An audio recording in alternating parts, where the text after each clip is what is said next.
సోమేష్ కుమార్కు లక్షల్లో రైతు బంధు. తెలంగాణ మాజీ సీఎస్ సోమేష్ కుమార్ బాగోతలు ఒక్కొక్కటి బయటకు పడుతున్నాయి. హైదరాబాద్ శివార్లోని కొత్తపల్లి గ్రామంలో ఫార్మసిటీ వస్తుందని ముందుగానే తెలుసుకున్న సోమేష్ కుమార్ అక్కడ ఆయన భార్య పేరిట 25 ఎకరాలు కొనుగోలు చేశాడు. ఆయన బంధువులతో మరో 125 ఎకరాలు కొనిపించారు. ఇక ఇక్కడ ఆయన కొనుగోలు చేసిన భూమి ధర ఎంత అంటే ఎకరానికి కేవలం 2.5 లక్షలు మాత్రమే. ఇంత తక్కువ ధరకు భూములు కొనడానికి కారణం ఏమై ఉంటుందని ఇప్పటికే విజిలెన్స్ ఆరాధిస్తుంది. ఫిట్ ప్రోగ్రెస్ జరిగి ఉంటుందని అనుమానిస్తున్నారు.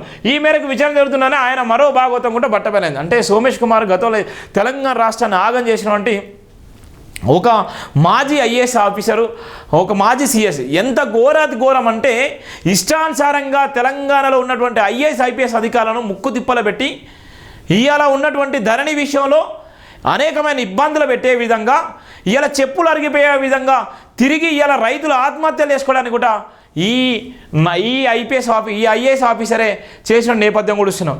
ఈ ఐఏఎస్ ఆఫీసర్ చేతిలో తెలంగాణ రాష్ట్ర భవిష్యత్తు అంతా ఈయన కబందస్తాలు పెట్టుకొని తెలంగాణ రాష్ట్రం ఏదైతే అమరవీరుల సాక్షిగా తెలంగాణ రాష్ట్రం ఏర్పడదో కేసీఆర్ తీసుకొచ్చి ఈయన దగ్గర పెట్టిండు. ఈయన ఇష్టానుసారంగా వాడుకున్నంత తిన్నంత అన్నట్టుగా ఆ విధంగా చేసుకున్నాడు. ఈరోజు తెలంగాణ రాష్ట్రాన్ని దివాలా తీసేటువంటి నేపథ్యం కూడా ఈ మాజీ సీఎస్కే దొక్కింది.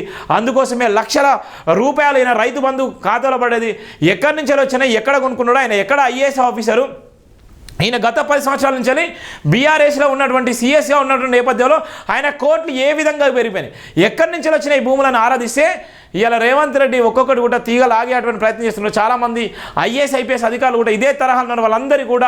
వాళ్ళందరికీ కూడా ఇదే తరహాలో హెచ్చరించేటువంటి నేపథ్యం ఉంది. మాజీ సీఎస్ గతంలో చేసినటువంటి ఆరోపణలు, గతంలో చేసినటువంటి అవినీతి, గతంలో చేసినటువంటి అనేకమైనటువంటి జీవోలు బట్టబయలయ్యేటువంటి దాపరికం ఉంది. అందుకోసమే మాజీ సీఎస్ను అరెస్ట్ చేసేటువంటి నేపథ్యం కూడా మనకు అనిపిస్తూనే ఉన్నది.